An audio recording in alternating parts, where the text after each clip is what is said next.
There are so many thoughts and opinions on the internet about which MMO is best and the various criteria that we use to determine if an MMO is even good.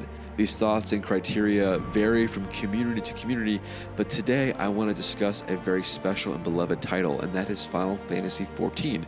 More specifically, the Heavensward expansion, which is touted by many in this community as being the best expansion. Now, this video is coming from a new player perspective, and I hope to answer the question, is Final Fantasy XIV, more specifically, is Heavensward the best MMO experience? Coming from a new player perspective. New player perspective encompasses many elements of the game. Final Fantasy XIV is more than just an MMO. It really has a unique story that's integrated in addition to its battles and trials and dungeons. And so today I want to discuss in depth the emotions that a new player like myself feels while going through the Heavensward expansion. Welcome back to the channel, nerds. Let's get into it. A Realm Reborn for many players was a long and arduous road that has been described as clumsy and lacking concise direction, but for me it was my first true MMO experience, so I had very little to compare it to. A Realm Reborn for me was not only an objectively enjoyable experience, but a personal achievement in clearing the base game of an MMO.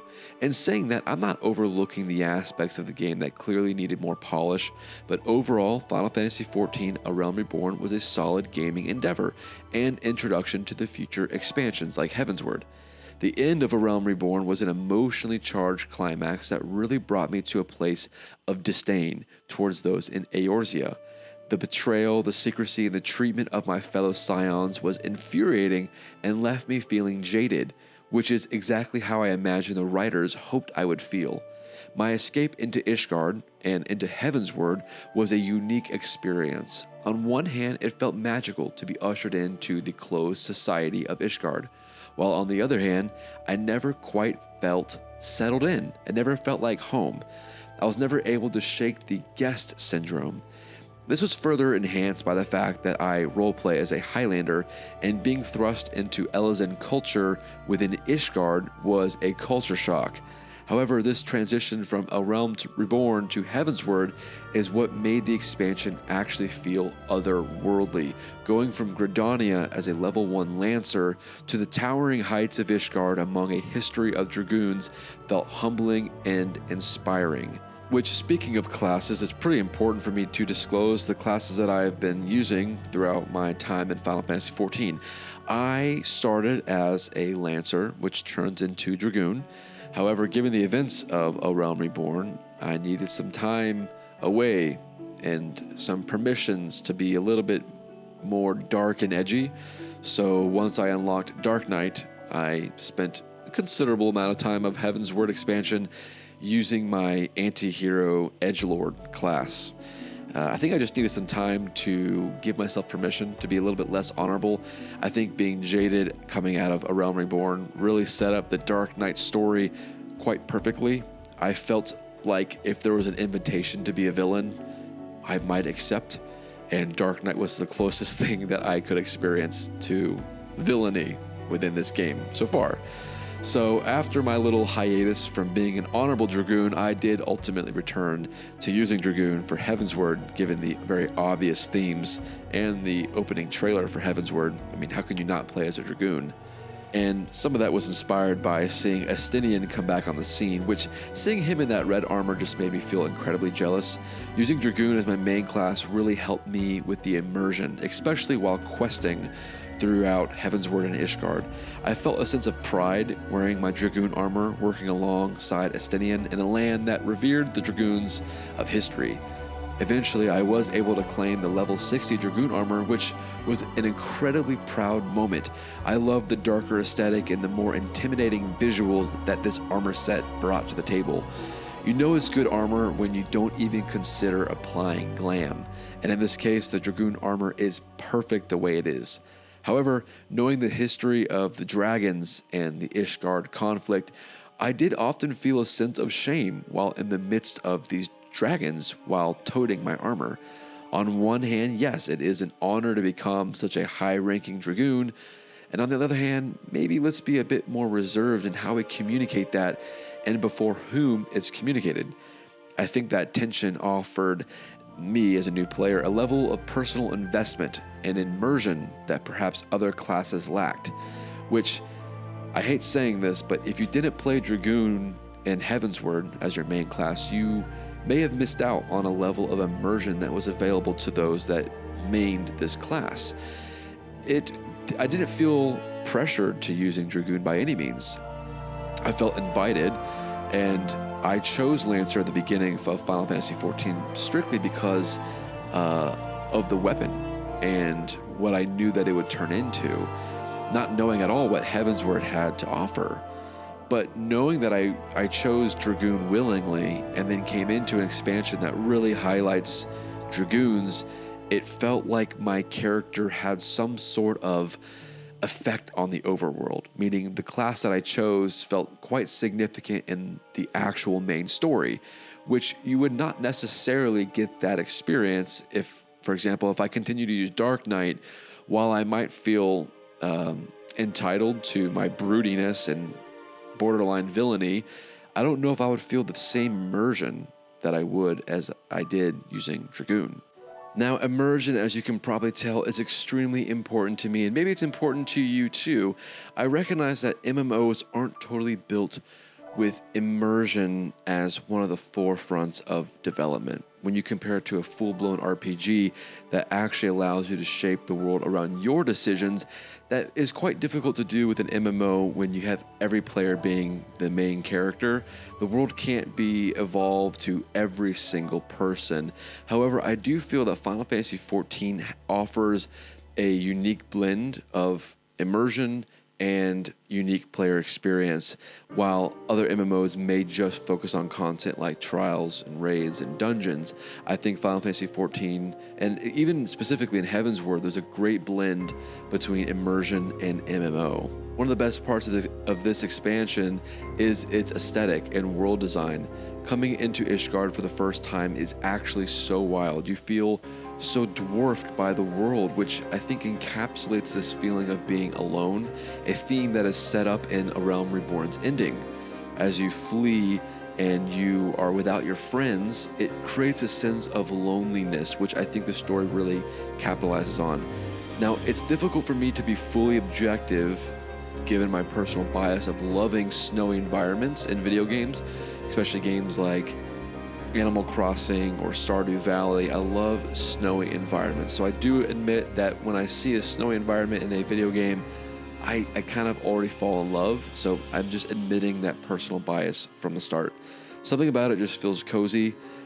And not that all of Heavensward environment is snowy, but I do think the Heavensward environment through all the different realms and regions in this expansion, there's just something really intentionally done that is so juxtaposed from A Realm Reborn. There are many regions that just feel so massive and layered. Most of A Realm Reborn felt relatively flat and easy to navigate, but there were many times I genuinely felt lost and unsure how to navigate the terrain.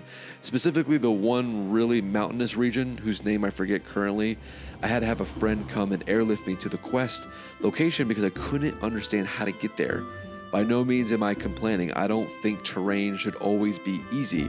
I just was surprised as the terrain in A Realm Reborn was so simple. I really liked how the game explains why you can't fly, and this is actually something interesting. You unlock this flying ability at the end of A Realm Reborn, which is great. I had a handful of new mounts at the time, and so flying through all the regions, doing some side quests became extremely easy. So how do you, in a narrative format, actually explain why you can no longer fly? Because in Heavensward, they want you to force you to unlock that ability, and if you could fly from the get-go, it wouldn't have the same emotional response to the terrain. So instead, you're forced to trek on foot or on your mount, which is now ground-bound. But I think Heavensward expansion does a really good job explaining a rationale behind why you can't fly, and that's because you're not accustomed to the winds, which is really, really beautifully done. All of a sudden, I could respect why I could no longer fly. It was annoying to have to be back on the ground again after having so many mounts and trekking through A Realm Reborn, but it made sense story-wise, which is I really, really respected that. this actually had great incentive and reward for actually exploring, rather than just making it a terrain trek to quest to quest. There was a real incentive to actually explore and unlock the ether currents to be able to acquire enough points to justify why you could fly. Another massive kudos to this MMO is the range of designs in the environments. We had cities, we had dragonlands, we got technological cities in the sky, we even got cathedrals. This diversity really piqued my interest in continuing the MSQ to discover where all of this would lead and where each story quest would eventually lead me into new terrains. I was so captivated about continuing and figuring out what other land will be unlocked as I progress the story. One area that I instantly fell in love with is the magical cave of Matoya. Seeing magical brooms come alive to clean felt so reminiscent of the movie Fantasia and even aspects of Harry Potter. At the end of this section, I was definitely left wanting, as the magical vibes were so cool and unique, and yet I feel like they ended so soon. I do feel like Heavensward overall had just incredible aesthetic, and that's a major draw for me. And I think that this is some of actually the best strong points for this expansion was its visual presence. And again, not to say A Realm Reborn didn't have good visual presence. I just think that coming out of A Realm Reborn into an expansion that really showed intentionality in its design and its uniqueness. I just cannot emphasize that enough. The uniqueness from zone to zone truly felt like there was real passion poured into its design. Now, when we speak about passion, it's really hard not to mention, in my opinion, probably one of the best parts of this expansion, and that is the music. I absolutely loved the music composition of A Realm Reborn. I raved about that in past videos, but genuinely, the music in Heavensward is on another level.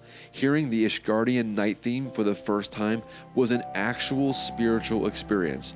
I literally just stopped playing and reclined in my chair, hearing this divine tune as I watched the snow falling in Ishgard.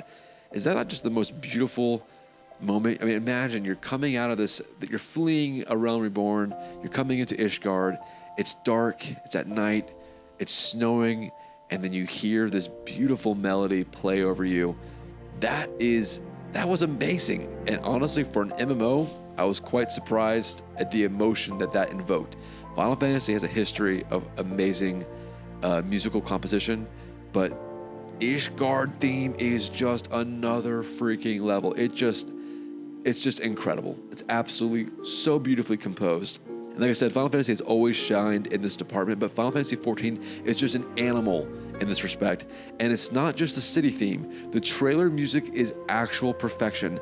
It elicits emotion and intrigue and captures a dark yet hopeful future for the warrior of light.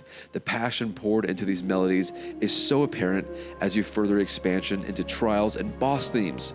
I imagine a massive part of the budget was probably directed towards music composition. Some games have good game music in the context of the game, but then you have composers who write great video game music that can be appreciated even in the real world, which is where I really feel like Heavensward shines. I literally have Final Fantasy XIV Heavensward music on my playlist for my YouTube music app. I literally have it saved, and if I need to write or compose something, I put that on, and it really helps me get into a creative state. I think that Final Fantasy XIV music is great music objectively. It's not just good music in the context of the game, it's great music in the context of existence, like real world existence. And that just made me feel so immersed throughout this entire expansion. Now let's move on to a very unique theme of Heavensward. And some of you may deeply resonate with this and others may not, and that's okay. For me, it definitely pulled on a unique part of my existence. And one of the themes I want to speak about is religion. Now, I know that there's a lot of different ways you can interpret some of the themes that take place in Heavensward. So what I'm about to share is in my own experience of Heavensward and what made this expansion from a storytelling aspect so unique and so personal. Like I said, there are very different ways you can interpret the underlying theme of Heavensward, but it's very clear that the writers draw tons of inspiration from Catholicism. This is apparent in the visual designs throughout the Ishgard cities. For example, churches, religious attire, even Thordan being a type of pope. This story arc is very familiar theme in fantasy worlds, aka using a religious system, often Catholic in inspiration, as the villainous power that appears pious yet is carnal in its true form. Seeing King Thordan for the first time was enough to cause suspicion. He has very dark facial features, especially around the eyes, which is symbolic in itself. Eyes are often considered the window to the soul, and seeing how Thordan panned out in the story, I would say that this was a very intentional design and a very true statement. If I'm being honest, at first I found the story overly predictable. There were moments in the story where it needed time to ramp up, especially in the first, 10-ish quests. The story needed time to ramp up. You spent a lot of time doing very minimal fetch quests throughout Ishgard and in some other surrounding regions. But as the story picks up, you begin to notice some very unique story elements. And seeing the themes of religiousness and Catholicism pan out, it was a unique experience for me. Now, this is not to say at all that the early quest felt cheap, but as you progress to MSQ and discover the multiple layers and motivations of various characters and systems, I was pleasantly invited to reconsider my prior opinion.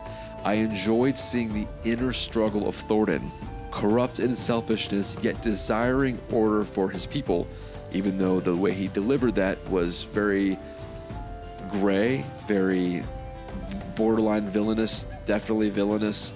There's multiple ways you can interpret Thordan as a character study, which maybe I'll do a video on that. But Thordan, I think, is a symbol of inner conflict. And I think that it's easy to write him off just as a villain. But there's a lot of layers to Thordan, motivations. What would you do if you were in the position of power, leading people, knowing there's a history behind you of keeping secrets? How would you maintain order? And we can see that as Heavensward expands even into the post-game, there are themes and there are fallouts that happen as a result of people feeling misled, even when Thordan is taken out. Seeing the importance of this religious system of the people of Ishgard was also very intriguing for me. In one of the libraries in Ishgard, you can witness an NPC having inner conflict regarding the theology of Ishgard and being pious in its appearance, yet missing the point entirely in its application. This scene provided an intimate glimpse into the tension amongst the people of this city and ultimately the pitfalls of this religious system, which ultimately had massive repercussions in Ishgard history. Interestingly enough, the Catholic inspiration intrigued me so much that I actually began to study Catholic literature and theology in my personal life just as a means of satisfying an intellectual mind, which I won't go into in this video, but it did raise certain questions about the human condition and tendency towards evil in context to great power while attempting to quell society through fear and outward piety. This is a theme that we see in a lot of RPGs, and I think it is really telling of our own inner dialogue and struggle with themes of religion and spirituality.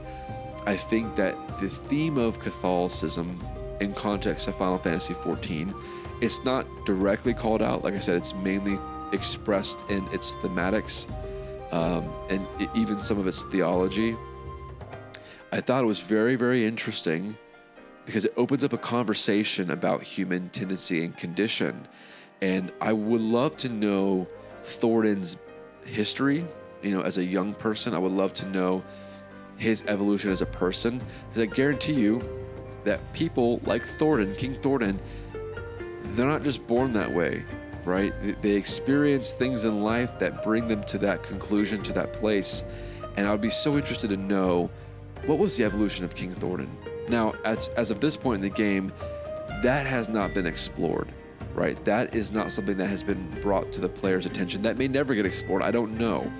But it did leave me wanting to know more about Thordan, even though he was a crappy character and some of the decisions that he made were just absolutely crappy, had massive ramifications on beloved characters in this expansion. I would love to know his backstory. How did he become the man that he was? How did he become the villain that he was? Was it easy for him to step into that role? Was it difficult? Did he lose himself? These are all the things that I, as a spiritual person and a religious person, would love to know the development of. And I thought that the story set that up, but I didn't get the resolution I was hoping for, which is kind of a bummer. Okay, let's move away from philosophical conversation and move into something that most gamers are the main thing that you probably care about and wanting to know if Final Fantasy XIV is the best MMO experience, and that is content, being trials, dungeons, those sort of things. So let's talk about that. I went in blind, as I always do, into this expansion. Coming from A Realm Reborn, the amount of dungeons is quite impressive, not to mention the various hard versions of these dungeons, which really increase the total number of playable content. This set up an expectation for an equal number of dungeons in Heavensward. While I haven't started the post-Heavensward content, I was saddened to have so few in the main expansion of Heavensward when compared to A Realm Reborn. Now, sometimes less is more, and in Heavensward, the content is much more improved in contrast to A Realm Reborn.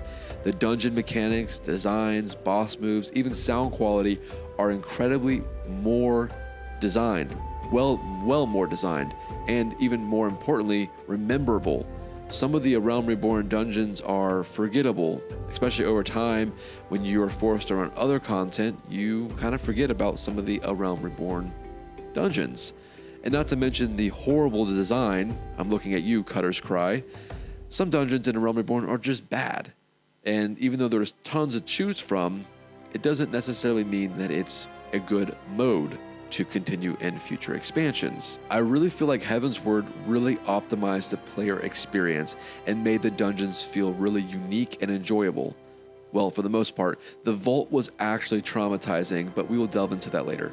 Overall, the new dungeons were great. They really synced up with the new skills that your character is learning as they're leveling up and making dungeons feel less brainless. I think it was an objectively positive experience. The dungeons felt more vast. It felt like the actual design of each dungeon, it felt larger, making my player feel smaller. Again, touching on that theme of feeling alone. I was surprised, and this could be region-based, so this is not at all affecting my decision if Heavensward is the best MMO experience, but I did find that the dungeons in Heavensward had objectively longer queues.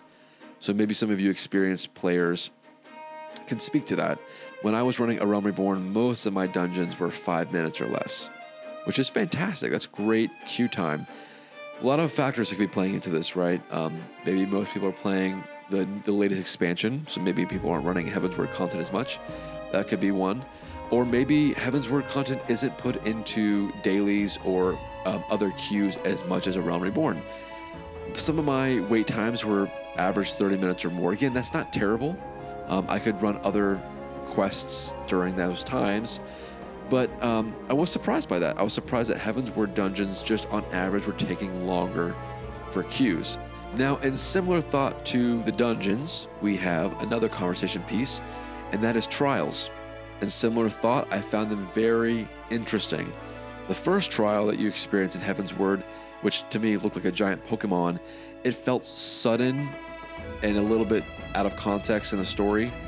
It felt abrupt when I compare that to Ifrit, which the build-up to Ifrit it made the inner child within me just explode with joy. I didn't have that same reaction to Ravana. I felt the story lacked the proper build-up. Part of my thought in making that statement is when I compare it to a later trial in Heavensward, the Sky Whale. I felt that the build-up for the Sky Whale trial, again, I forget their name, that name, but the build-up was both excellent in the narrative and the execution of the actual battle. Now, Ravana, in my opinion, I felt like it lacked the build-up in the story, so I had zero emotion getting into that fight, but the fight itself was very unique. The AoEs, the attack patterns, beautiful. Absolutely beautiful. Total respect for Ravana, strictly from a content perspective. Story-wise, I didn't connect with Ravana in the way that I had previously with other trials or even other trials in Heavensward. But I thought the fight of Ravana itself was a great first introduction to what Heavensward was going to be like for the remainder of Heavensward. The other trials, they were brutal, and not just brutal boss mechanically, but also story-wise. I would like to call out particularly the King Thordan trial. Seeing him go from a crusty old man into a giant sword-swinging titan was epic and not at all what I was expecting. That was a great fight. While I didn't find the fight objectively hard, the progression of the fight, it was unique, like I said, in AoEs, and his companions really made the fight feel legendary. It really felt like me and my squad were up against a band of knights, again touching on the theme of feeling alone.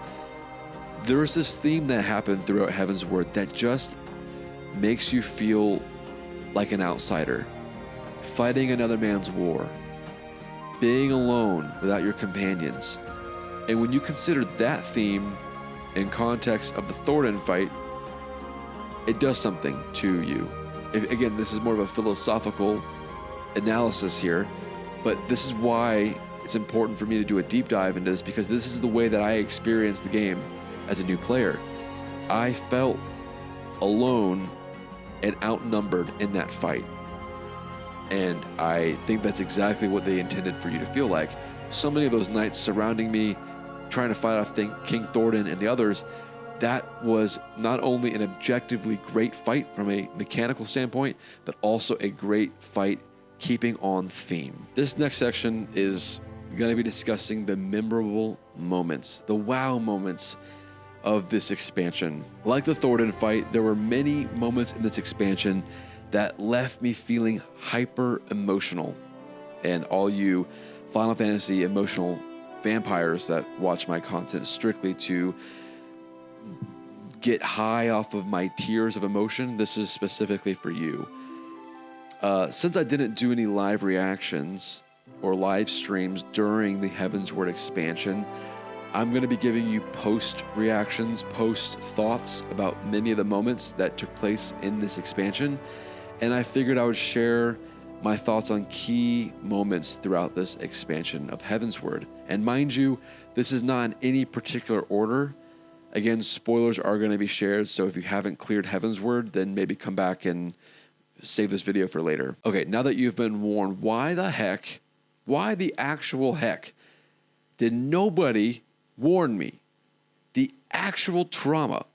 You guys let me get traumatized. Now, if you're new to this channel, this is not your fault, but if you've been following this channel, you let me blindly get traumatized, and I think you know exactly what I'm referring to. Okay, nobody said, hey, there's probably an important fight around this point in the game. Maybe be prepared for some intense moments. It was a Thursday night. I was tired, staying up late. Just figured I would try to clear some content to keep the story moving, just keep myself progressing through Heavensward. And then bam, I get smacked with what? The Vault. Nobody prepared me for the Vault. Instead, I just get absolutely blindsided by Harshfont's death. Literally blindsided. I went into that dungeon just thinking it would progress the story, not thinking I was going to lose a beloved character. And when he got sniped by big guy with the spear, I for sure thought someone would dodge, someone would block. Instead, the only person that blocked was Harshfont taking the blow for me. Which, wow. Now, I'm not going to fake cry for Cameron because that's not the kind of creator that I am. But in the moment, my jaw was to the floor. And it was extremely traumatic. No one prepared me for that. And I'm disappointed in those of you who've been following this channel this entire time. I'm going to hold that against you. I think for me, this scene really broke me when Alfie said, "The wound won't mend." Gosh. And then hearing, "A smile better suits a hero." From the final breaths of Harshfont, that was just too much to handle. And like, Alfie, bro, like, if you're going to be healer, I need you to step up your game, because you just let a really important character just bleed out on the battlefield. I'm reconsidering your true value add in my party. If you can't heal deep wounds, what's the point of bringing you to trials, bro? You failed me. No, but for real, in all actuality, the story, I recognize it needed to happen. It needed to set up an emotional anger for what would take place later in the story. So I get that objectively from a writing standpoint, but it was just so abrupt. It just happened out of nowhere. And I think the shock value is really what did me in. Like I said, it was like a Thursday night. I'm just hanging out gaming, like just so nonchalant, just trying to clear some content. And then I get smacked with that, and then go to bed with that. That was heavy, man. That was really, really heavy. I think this entire scene just invoked intense hatred for Thornton and made that final fight extremely personal, and also made me realize that I did not get enough time with Harshfront before he died. I just felt like it was way too sudden. Not to mention Lady Iceheart. I mean, her incredible sacrifice to solo a fleet of airships. I mean, dude, that was incredibly heroic. I mean, that was so impressive. But man, I really feel like everyone in this expansion was just dying. And then just when I started to really like Estinian, he got corrupted by the eyes and became Nidhogg reincarnate. Which should have been obvious given the comment from Y'shtola happening just quests before about staying vigilant. I mean, I was like, that's interesting. Seeing Y'shtola speak to Estinian, hadn't seen that before. The comment felt really like direct, but man, nobody was safe in the Heavensward expansion. Nobody was safe from the Heavensward narrative. Just characters were just dying all over the place. I half expected characters like Sid to be murdered, or who else? Who else is beautiful and important? I mean, at this point, I wouldn't even put it past it for me to die. Like, for my own character to be written off and then be replaced by some dark entity, right? I mean, everyone in this expansion was just dying, and the story, I get it from a story perspective, needed to happen, all right? But it just was sudden in so many ways. I do think that rescuing Y'shtola from the Aether Current was another really cool moment. It was also sad, though, to see her lose the color in her eyes, which I don't know if that is like an important theme that I need to look into more. I know that in some traditions, in some spiritual practices, the changing of your eye color is very significant. It can symbolize change of character, change of purpose, change of identity. So I'm curious to see how that pans out. Y'shtola feels very highlighted in this expansion, especially after you rescue her. You know, meeting her previous master, really, really cool moment. Seeing her outfit redesign, really, really cool. But then the eye color change, it felt something's being set up here for Y'shtola to experience a really cool arc. At least that's how I'm interpreting that. I would imagine that Y'shtola is going to go through some stuff, and that's going to be a really important part in the story. Like I said, the eye color, that cannot be random. That has to be intentional for the writing. I feel like the theme of Heavensward is just a constant sense of loneliness, deep loss, and trauma for new players and for the character in the cast. Like Amric being the bastard son of King Thornton. I mean, this expansion lacked no dull moment. Once you get past those first 10, 15 quests, nothing is dull. I sympathize with the dynamic in which being fatherless, I sympathize with the emotions, right? From the story perspective about being fatherless and the emotions that can invoke, and seeing how Amric remained pure and good should show us actually how amazing he is. I mean, he could have been a justifiable villain if he chose that path. And that's actually a story theme that is expressed in a lot of fantasy novels, games. Being a son or a child of a fatherless dynamic, it can open up opportunity for villainy to step into the place where fatherlessness exists. And seeing that Amric did not choose to be a villain but rather remain pure, was actually very, very telling for his character. There was one moment that I was disappointed in, actually. I was disappointed in the revival of the Sultana. Why? Because the emotion that it invoked at the end of A Realm Reborn was extreme. And the whole reason why I'm fleeing to Ishgard, am I happy to have her back objectively from a character standpoint? Yes. It felt cheap. It felt cheap to bring her back. I think that bringing her back kind of makes it feel like Heavensward is a little bit undone in some of the initial motives and experiences you have at the beginning of the beginning of Heavensward.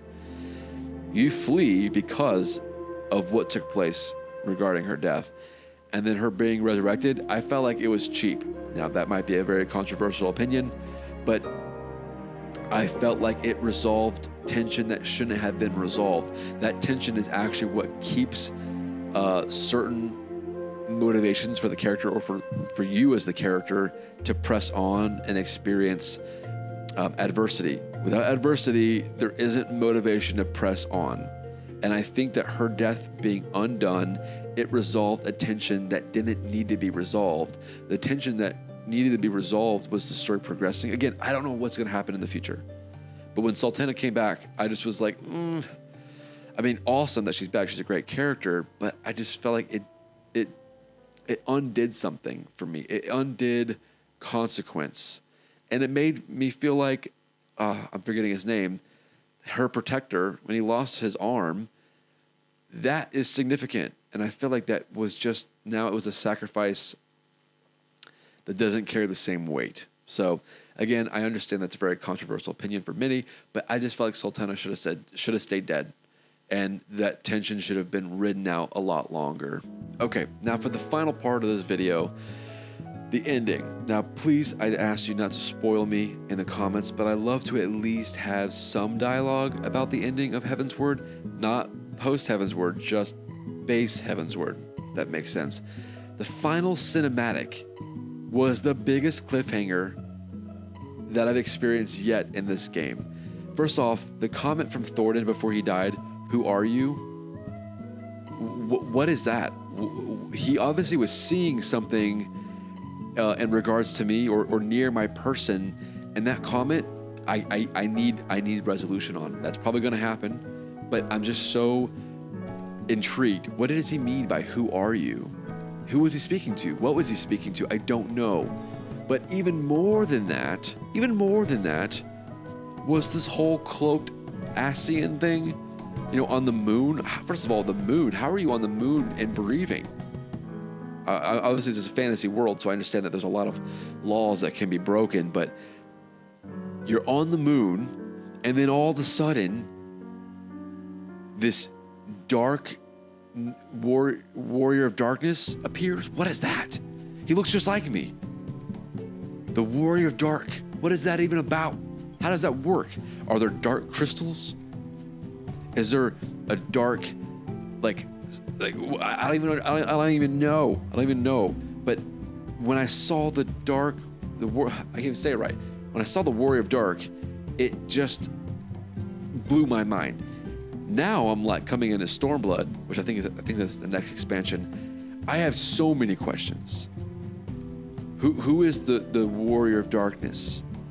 Does he have friends? Does he have a party that follows him? Are there other warriors of darkness? Like, are there dark scions? I don't know. And how does that connect to the Ascians? And how does that connect to the Empire and all these layers? How does it connect to Thornton? What did he see that I wasn't seeing? All these moments are just blowing my mind, and it's making me very eager to get in Stormblood. And taking some time to reflect on all of that, the moon, the Ascians, the Empire, the Warrior of Darkness, I have some theories about what's going to happen next. And then I'm going to end with the ultimate question of this video. My theories are, and this is in no particular order, but given the return of the Sultana, I do wonder if we will see the return in some crazy way of Harshfont. Seeing the Sultana's return undid some plot for me, but then it made me wonder who else will return, right? Who else is going to come back? Will Harshfont come back? Will he come back in like an undead form? That would be so horrible. Will he come back as a villain? I don't know. But it makes me wonder, will we see more of Harshfont? Maybe some of the Ascians will possess him and use his body for evil, something like that. I do wonder if the spirit of Lady Iceheart will return. That the way that she went out was just too sudden. I would love more time with that character. She's a very complex character. I would love to do a video just doing a character study on her. Her sacrifice, her desires, the way that she interacts with the dragons and fulfilling this great part in the story. It's very interesting. But I do wonder, will she come back? Will Shiva make a return in some crazy turn of events? I don't know, but I do wonder if we will see these characters actually return to screen. I still need resolution on Urianger, however. That part is baffling me. I know that we got some hinting, right, at the end of Realm Reborn, where he's partnering with the Ascians to some degree. I'm surprised that none of Heavensward really touched on that. I just feel like a visceral reaction every time I see him on screen throughout Heavensward. I'm like, you bad guy, you. I really feel like we just kind of glossed over that throughout the entirety of Heavensward. He clearly is working with the enemy, and I think that I need some real resolution on that. So I'm thinking that in Stormblood, he might receive some sort of reveal to the Scions. I think that might happen. I would love to actually just kill him, fight him off, maybe just 1v1 him. I would love to maybe just fight Urianger, given his role in this. I also would propose that we will see more of Estinian. After he turned into the dragon and flew away, that just screams to me like an extreme trial in the waiting. There's just no way Estinian's done, man. He is the Azure Dragoon, and his armor set is way too cool to just be written off. He's coming back. We're probably going to fight. It's probably going to be an extreme trial where I fight him in human form first, and then he turns back into a dragon, and then it's going to be some crazy, giant extreme trial, which would just be absolutely incredible. I hope it's not a MSQ instance. I hope it's an actual trial that you can rerun over and over. That would be amazing. But I think he's coming back. I think there's absolutely no way Estinian's not going to return. And maybe that's when we get his precious red armor. Maybe level 70 armor for Dragoon is the red armor. That would be amazing, which I deeply covet, by the way. Okay, and here's the most important theory that I have. The Warrior Darkness theory. This is mine. Strictly based on up to this point in the game. My guess is this Warrior Darkness will wreak havoc on Eorzea in my likeness, in my appearance, possibly try to get me to join the dark side, maybe be revealed that there's a dark crystal similar to Heidelin's crystal, and then there'll probably be some grand fight off where, kind of like in Legend of Zelda, you fight Shadow Link, or even in Kingdom Hearts where you fight Shadow Sora, maybe we'll fight Shadow Self. Right. Shadow Self. There might be something to that. I don't know. These are just some theories. Now, I know I covered a lot of theories. They're kind of just thrown up in the air. That's how I kind of feel, actually, after going through Heavensward. I kind of feel thrown up in the air. I experienced such great loss and so many questions. However, the point of this video isn't to theorize, but it's to determine, is Heavensward the best MMO experience? And to that, I say yes. It is the best MMO experience that a player can have. That is not to say there aren't other great MMOs, which I will be covering in the future.